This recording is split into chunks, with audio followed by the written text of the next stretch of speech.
Hello everybody, good morning and welcome to the United Stands. I'm Mark Goldbridge and this is your latest Manchester United news as United receive a boost in relation to a striker target, namefully Hugo Ekitike of Eintracht Frankfurt. We've got an update coming in from Germany around that. Also from Germany, a potential blow in relation to Jobe Bellingham.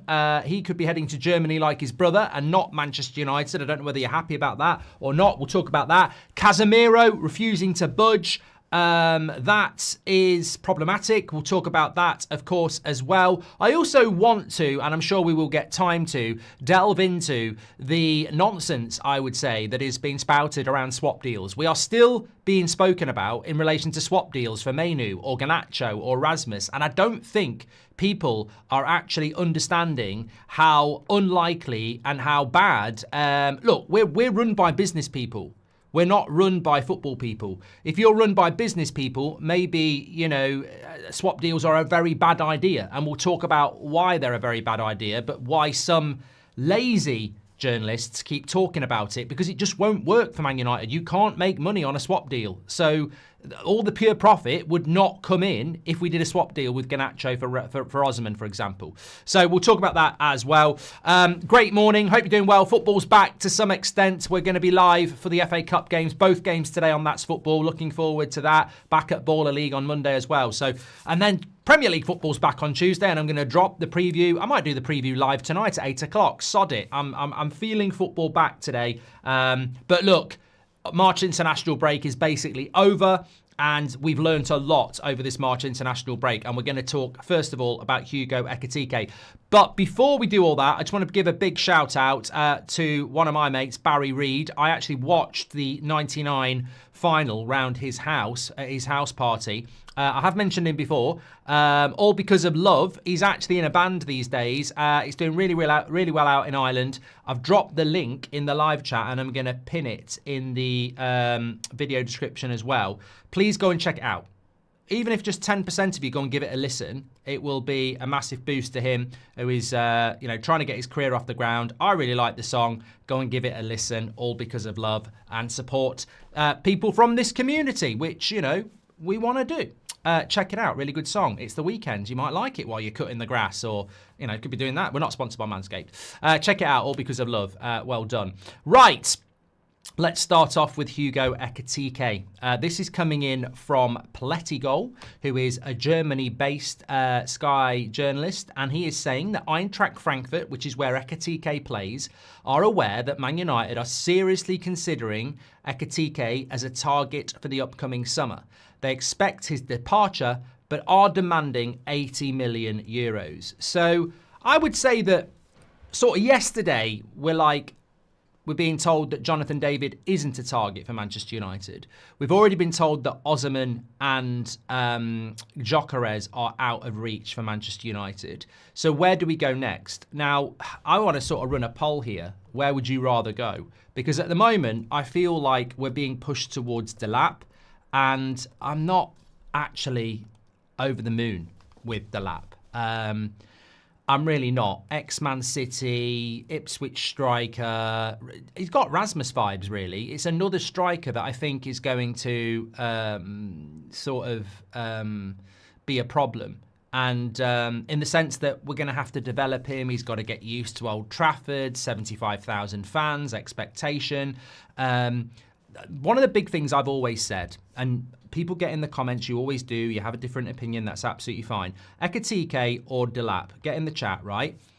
Even if we bring Ekitike in, I think he's 23, but he has got more experience. Like, he has played Europa League football for Eintracht Frankfurt. He has played in a team that's doing better in their league than what Ipswich are. But more importantly, I feel he's got more of an aura.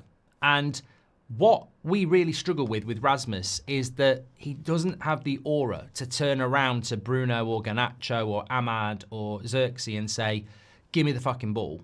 I'm one of the world's best strikers. Now, Ekitike can't do that and Delap can't do that, but this is why I really crave an experienced striker, because what we need, I'm not digging out Bruno or Garnacho or Ahmad or Xerxes, But if you watched Man United in the glory days, then you would get Andy Cole saying, where's the service? Cantona, where's the service? Van Nistelrooy, where's the service?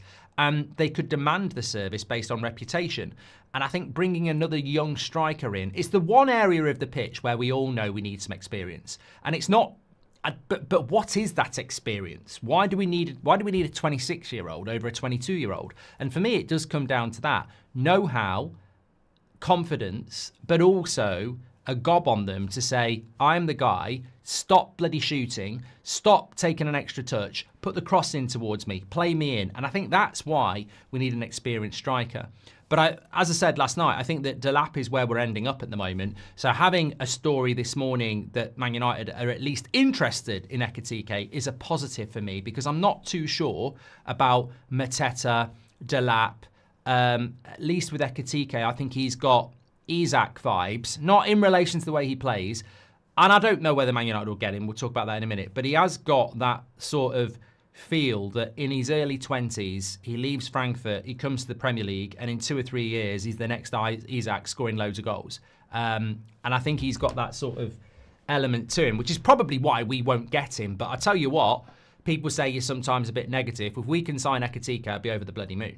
I'll be over the moon. Delap, I'm worried about. Jonathan David, I don't know enough about. I don't think anybody does.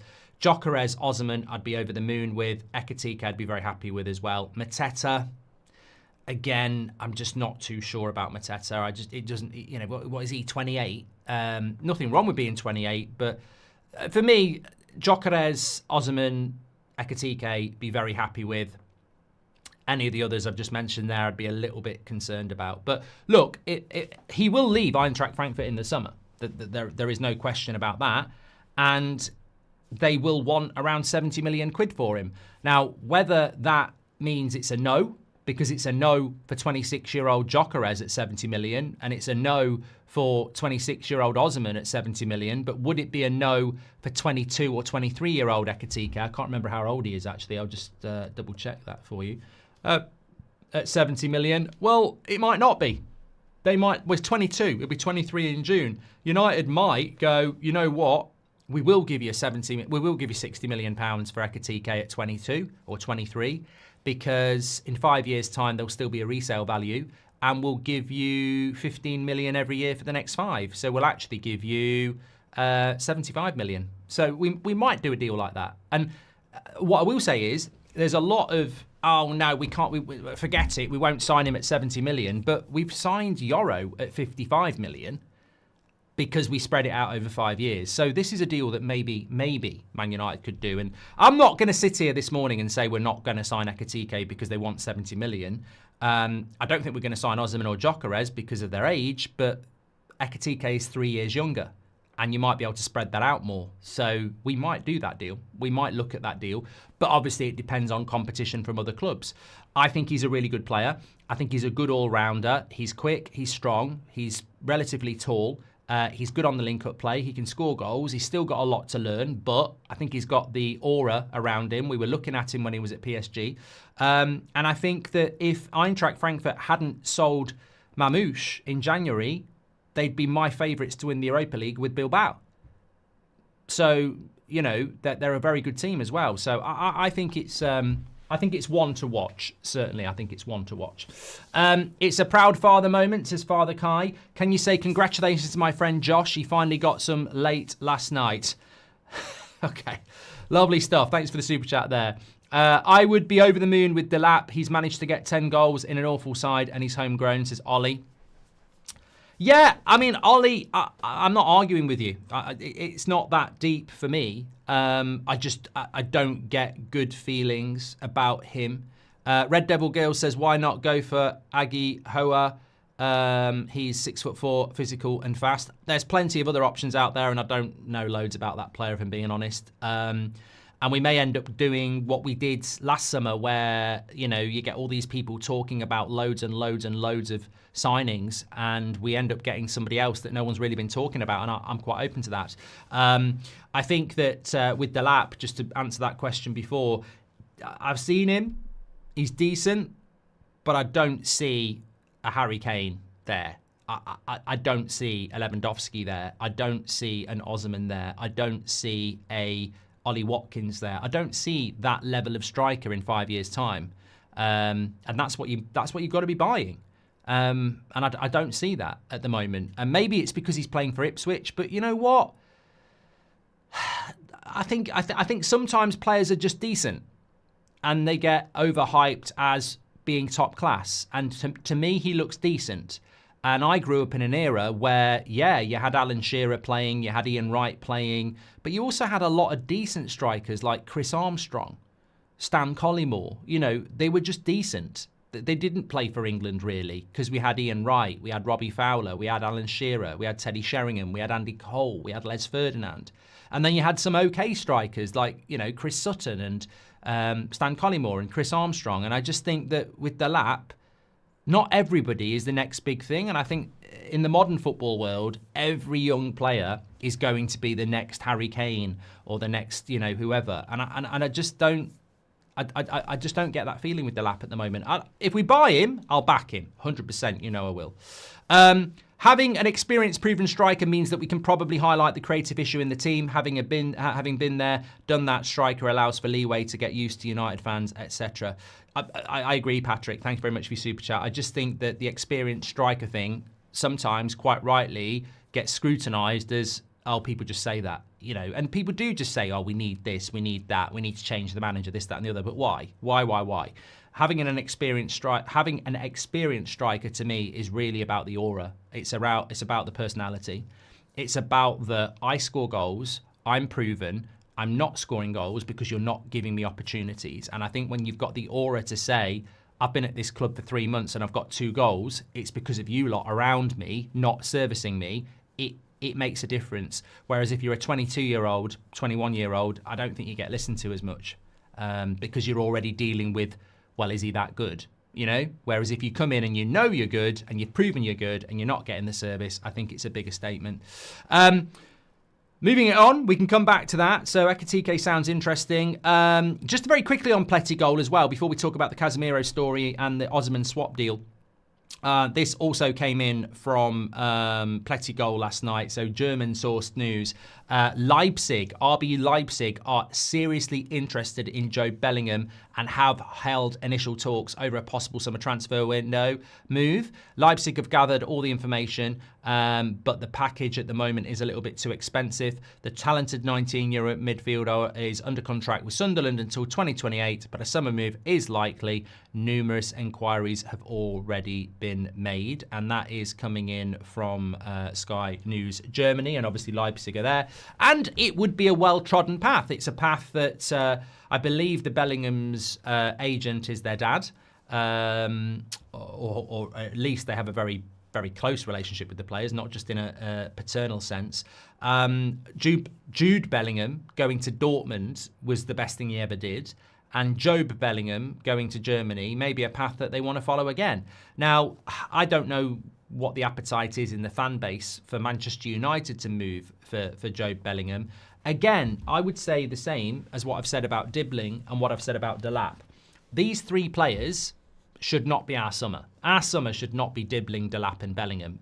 There's just no way all 3 of them are going to hit the heights. And in 5 years' time, you come back and you show me the clip and they're all starting for England. But there's just too much. There's too much potential risk there, isn't there? If you buy all 3, they're all not the finished article. 2 of them are getting relegated. 1 of them's in the Championship. They're all going to cost a lot of money, and there is 0 experience there. So United shouldn't be looking at all 3 of those players anyway. With Bellingham, I haven't seen loads of him. There is no doubt he's talented, and there's no doubt he's not just living off the Jude Bellingham name. But is he actually good enough? Would this be the right move for Manchester United? I feel that Man United, in that area of the pitch, don't need another up-and-coming player. Mr. Proper says, Jobe following his brother's footsteps to Germany, you couldn't blame him. No, it makes a lot of sense. But I don't think we need another developmental player in the midfield. You've got Collier, you've got Mainu. I think we'll talk about Casemiro next, but we do need to bring somebody in that's actually ready to go. Which obviously means expense, but there might be somebody with 1 year left on their contract, free agent. But I'm not convinced that Joe Bellingham from Sunderland, and they'll hike the price up as well. I'm not convinced that that's the sort of deal that we should be doing. A lot of people talking about Hackney, like Hans Bolton. I've seen a lot of people talking about him as well. Again, I don't know. Look, you can pick up players. There's nothing wrong with picking up players from the lower part of the Premier League or the Championship. But I just feel that how developmental do you want Man United's season to be next year? As I said, if you got Dibbling, Hackney and Delap or Bellingham and you bring them in the summer, what are you actually expecting next season? Because I'm not expecting them to hit the ground running. I'm expecting a whole, these are players for the future again. And the problem with the future is it never comes. But what does come is results. And if those results are bad, I was having this chat last night in the pub. I will back Amorim to the end, and I backed Ten Hag to the end. But I seriously don't think if we go through a bad run of fixtures again next season, I don't see people sitting there going, let's be patient. I just know the way the world works. And we've had a really bad run under Amorim. It was from January to basically February. It was a bad run. End of December as well. And he's come out the other side, and it's nearly the summer. So even if we had a few bad results now, I still think the summer will be the, right, this is where it really starts. If next season kicks in and we go through a bad run of results again, I just don't think people will go, oh, well, it's all about the future, it's all about the plan. I don't think you get that sort of time at Manchester United. Would you get that amount of time at Liverpool? Would you get that time at Arsenal? Would you get that time at Chelsea? It's not exclusive to us. You can't just have a bad season and then have another bad season and say, hey, I need time. What manager has ever had that? So I think we've got to be very careful about what we deliver. I'm pretty sure that Ineos, Sir Jim, the Glazers are saying, don't worry about it. It's all about the future. But I don't actually believe that owners can fight the tide of opinion. I don't think they can. I don't really think they wanted to sack Ten Hag, but the tide turned. I don't think they really wanted to sack Ollie, and I know that was the Glazers, but the tide turned. They definitely didn't want to sack Ollie. So I think it's really important that not everything we buy in the summer is potential. Some of it's got to be for the here and now. Arteta has had time, says Trigger. Mate, I don't know how much football you watch. Arteta had a bad start at Arsenal and then since then has never looked back. They're finishing second for the third year in a row. Where's the bad results in the last 3 years for Arsenal? They've lost games, but do you look at what we did between late December, January and February? I'm talking about a 10-game run where you only win one. That's what worries me about United this season. Let's talk about Casemiro anyway. Nishin says Edison to replace Casemiro. I would love Edison to replace Casemiro. Look, we had this bit of exclusive news at the start of the transfer window about Onana. Amorim wants Onana to go. He wants his own guy. He likes Onana. Onana's well respected, but there's a lack of confidence in him to be the goalkeeper going forward, and Amorim wants to replace him. Whether Sir Jim Ratcliffe can do that deal or not, there is a bit of a barrier there because Onana doesn't want to go.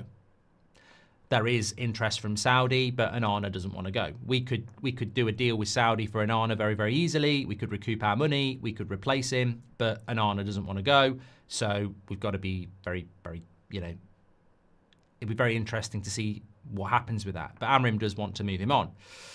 Similarly with Casemiro. Casemiro is a player that Amorim wants to move on.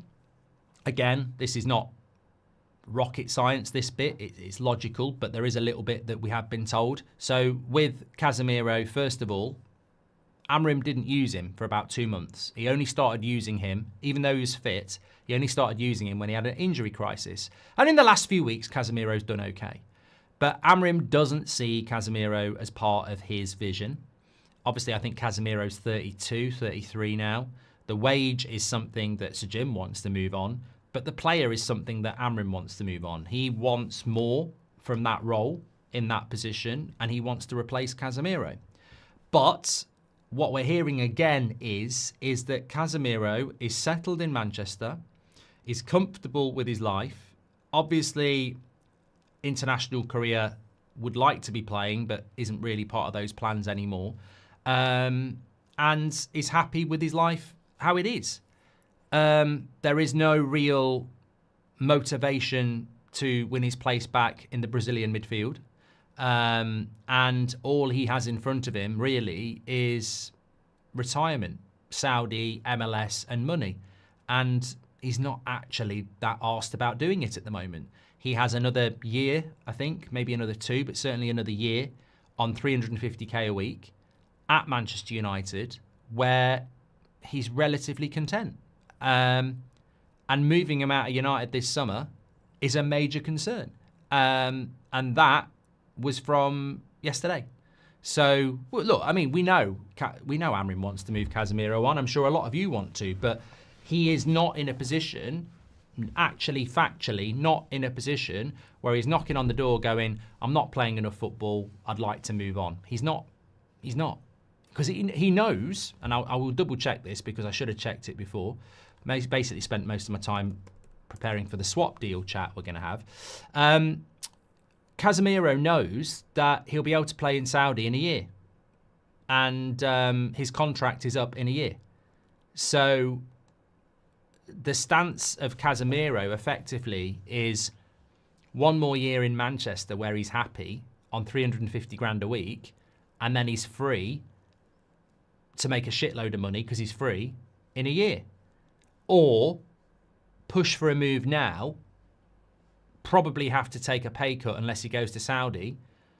He'll make a lot more money in a year's time. So United have got a bit of an issue with Casemiro. It's not impossible that he moves on in the summer, but it's not impossible that he stays because he ain't pushing for a move, and he's basically saying, if something doesn't come up that I'm actually motivated by, then I've got another year on my contract and I'm quite happy staying here. So, it's interesting, isn't it? He's comfy in Cheshire, says Rob. But you know what? Actually, there is a flip side here, and you could be in this position one day. I hope you are. When you sign a contract, I've never had a job where I have a contract that I can't be sacked for another year. You know, you get 1 month's notice and you might get a bit of gardening leave, but footballers are very privileged, the contracts they get. I mean, you look at Luke Shaw, he should be sacked. He's got 2 years left on his contract on 200 grand a week. I mean, what job in the world pays that amount of money, but also you can't be sacked for 2 more years? They live the dream, but they live the privileged life as well. I mean, I don't know of any jobs out there where you can be not good at your job, but you can't be sacked because your contract's still got 1, 2, 3 years left on it. But that's football. And join me at midday for That's Football. But no, seriously, that is football. And I'm not going to moan that Casemiro has got a year left on his contract that the club gave him. Like, we gave Luke Shaw a 5-year deal at 200 grand a week when he was 27.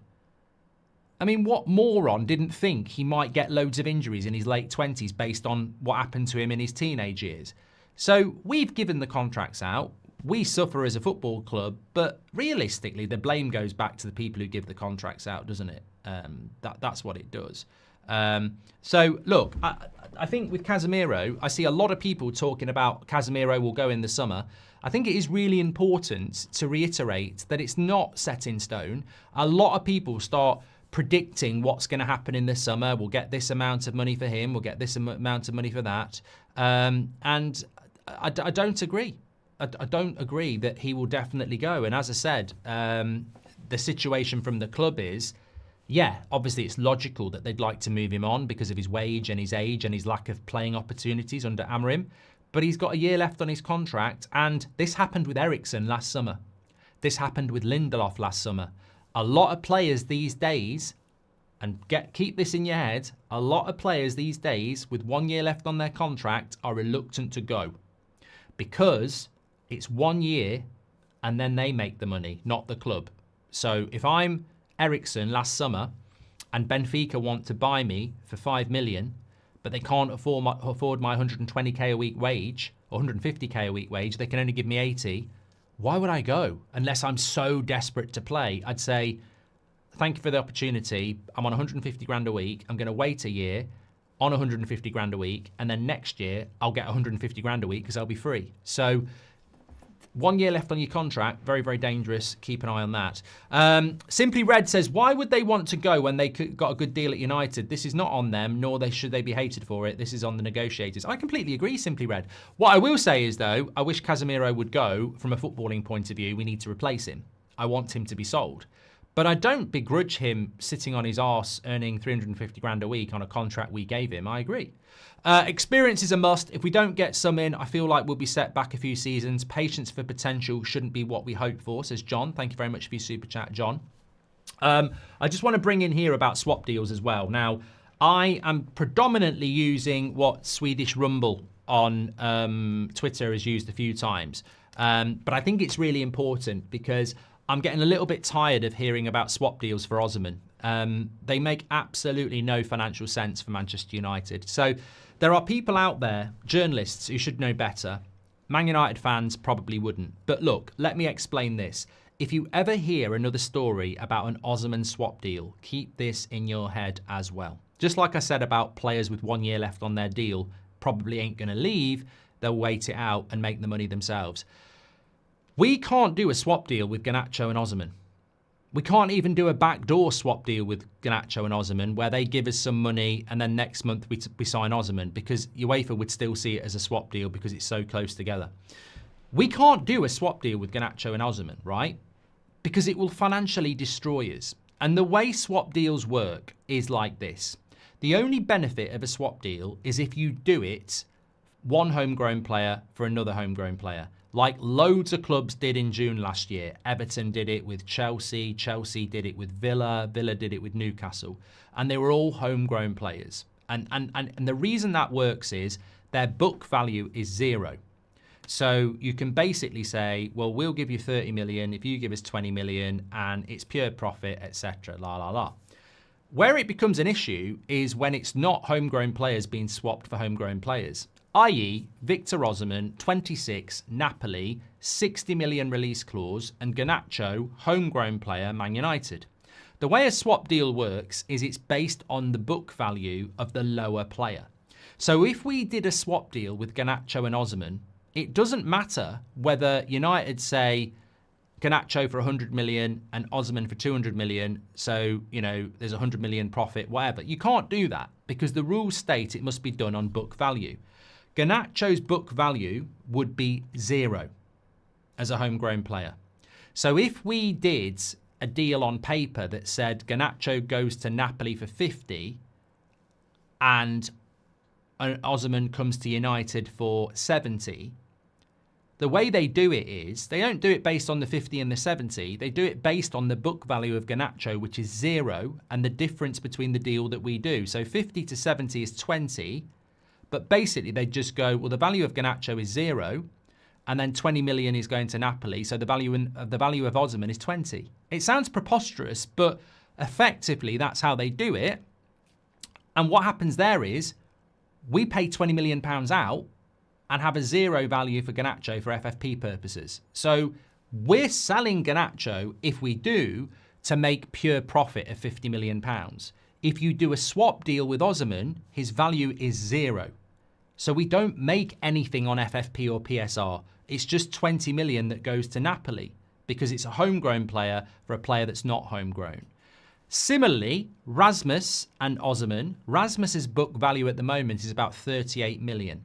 So if we did a swap deal with Osimhen and gave them, well, we'd have to give them about 30, wouldn't we? Because 38 to make it 68. Basically, Napoli need a book value of 60 for their accounts to show that Osimhen's worth 60, not 20 like the Garnacho deal. So we've got a book value of Rasmus that's 38 million, which is what's left on his, you know, after a couple of years. We give them 30. Again, it doesn't really work for us. We give 30 million to Napoli, and then we have a book value of Rasmus of 38, which clears what we paid for him. And then we give 30 million for Osimhen, but we've still only got one striker. So United and swap deals aren't going to work. We need to raise cash. So we need to raise cash. If we sell Rasmus for 38 million, we've raised nothing. We've just got our money back. We've broken even. So every deal we're going to do this summer is going to be about profit. So if you sell Delo You don't do a swap deal with Dalot. You sell him for 40 million and it's 40 million profit. If you're going to sell Garnacho or Mainu, you don't do a swap deal. You need to get that money on the cards. And people aren't talking about this. And it's really, really strange that we're still getting people talking about a swap deal with Garnacho and Osman. But the fundamental is, if you do a swap deal with Garnacho and Osman, there is no value. We don't get any money in for Garnacho because he's a homegrown player with zero value. Then no money comes in. It's the way it's the way the figures work. We want Garnacho and Mainu to go because we want that pure profit in, and the only way you're going to do that is by physically selling them, not a swap deal. So look, little bit there. It might be a bit early for some, but swap deals are bad deals unless you're a football club like Man City who don't really care about money, and well, they might do in a few weeks. But swap deals can work, but not for clubs that are broke and trying to raise money. We need transfer fees, basically. That's the simple thing is swap deals don't work for United. We need to do fees. We need to sell players and get real money in. Swap deals can work when you're thinking about football and you go, actually, I quite like Garnacho for Osman and I don't mind giving 20 million and the book value being zero because we get Osman as part of it, but we need money. We're selling to buy. We're not doing those sort of deals. Is Casemiro's wages not reduced by 25% unless they're in the Champions League, says Michael McGarry? It might be. It might be, Michael. But, you know, that would bring it down to about 275, wouldn't it? I mean, it's still a hell of a lot of money in relation to Sir Jim Radcliffe. If Ineos and Jim are even 10% competent as they pretend to be, they will move Casemiro without even trying hard, says Tush. Well, look, going back to that, how do you do it, mate? I'd love to know. How do you get a player out of your football club who's got a year left on his contract, factually, and is on 200-300 grand a week? How do you do it? Saudi say we'll take him, if they will take him, and Casemiro goes, I don't really want to go. We certainly don't want to be paying players off. Thank you very much, though, Simply Red. Appreciate that. If we keep Casemiro, he can help young players, says Indian Red Devil. Yeah, I mean, it's a great idea, mate. I love that, don't you? We can give somebody £1.2 million a month to be a teacher. Yeah. So what are we looking at there? £15 million a year just to teach young players. Great. Really financially stable, isn't it? You know, maybe we could sack another 400 people to pay for it as well. Come on, wake up. It makes me laugh, though, when people come out with that sort of stuff because, oh, let's just keep Casemiro. He's a good lad to have around the dressing room. We've just literally sacked 400 people. We're not giving money to charity. Like, we're raising ticket prices, but then you're going, oh, just keep Casemiro around as a mascot. It's fine. You can't do that. You can't. We're not in that position, mate. Maybe some clubs are. We can't be sacking people and moaning about money and debt interest payments and then go, let's give a player £15 million a year to be a cheerleader.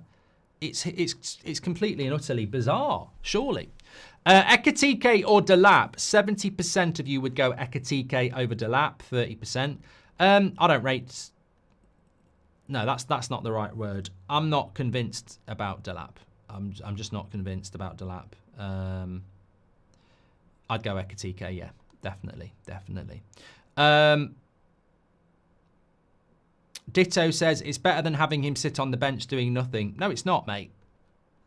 It might be early, and I've been up early a little longer than you. But you know what the best solution is?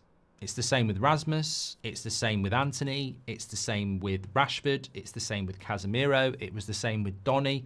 Whoever guesses it in the chat, I will read you out. There is a very simple solution, which is not leave him in the dressing room teaching the kids. That's not what it is at all. It's very simple. If a player won't budge, London 26, you loan them out. Fair play to damn it. He says terminate the contract, mate. I'm all for that, but it will cost us millions. If you've got someone like Casemiro with 1 year left on his contract and he won't leave, he's going to run his contract down, then he's exposing to you that he really is just about himself, which he's got every right to be. And Amorim doesn't really want to use him. So you take that 300 grand a week or whatever it is, and you go to market and you say, look, you're not playing for us. We're loaning you out. you're still going to run your contract down. You're still earning 300 grand a week. So why don't you want to go and play football somewhere? He surely would want to do that, because for him it's a win. He still earns his wage. He's still free in the summer, and he gets to go and play a bit of football. So you loan him out to Italy or Spain or wherever. You get them to pay 150 grand, which is half his wages. And suddenly that 15 million goes down to 7.5 million, and you've just made 7.5 million. So that's what you do. That's what you do. You loan him out. And I've mentioned this before, and we might loan Anthony for another year. And I don't like it, but it's better than terminating in the contract, which costs you millions. And it's better than him sat on his arse not playing, which costs you millions. If you loan him out, you can get half the wages back. It's the best solution. So I would say that if we can't sell Casemiro, we certainly should loan him. And they will do it because, again, we're run as a business, aren't we? So, you know, £7.5 million into the football club is £7.5 million into the football club, isn't it?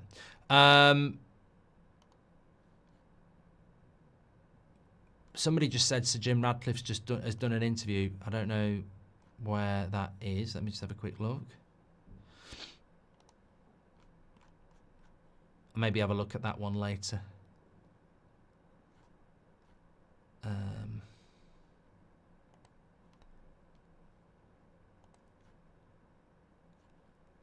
I can't see it anywhere.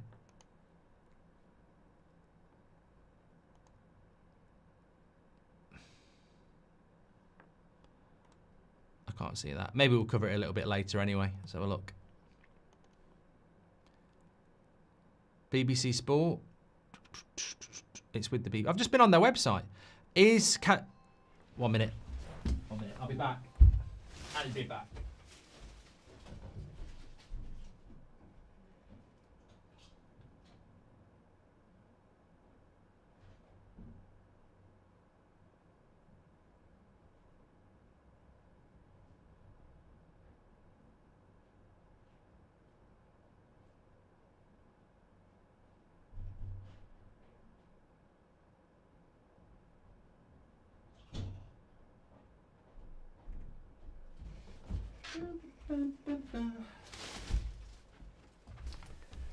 It's the same old one. Fucking hell. Just broke my set. And my arm. Fucking hell.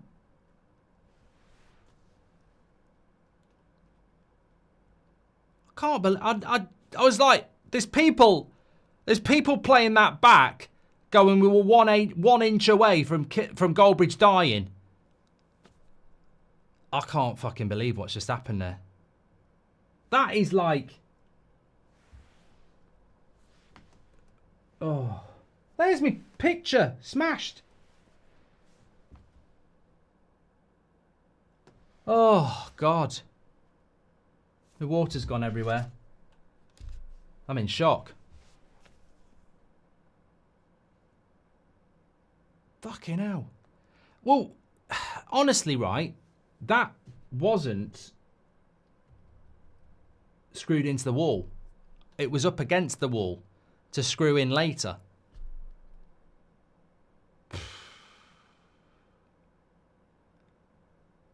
Oh. I can't speak.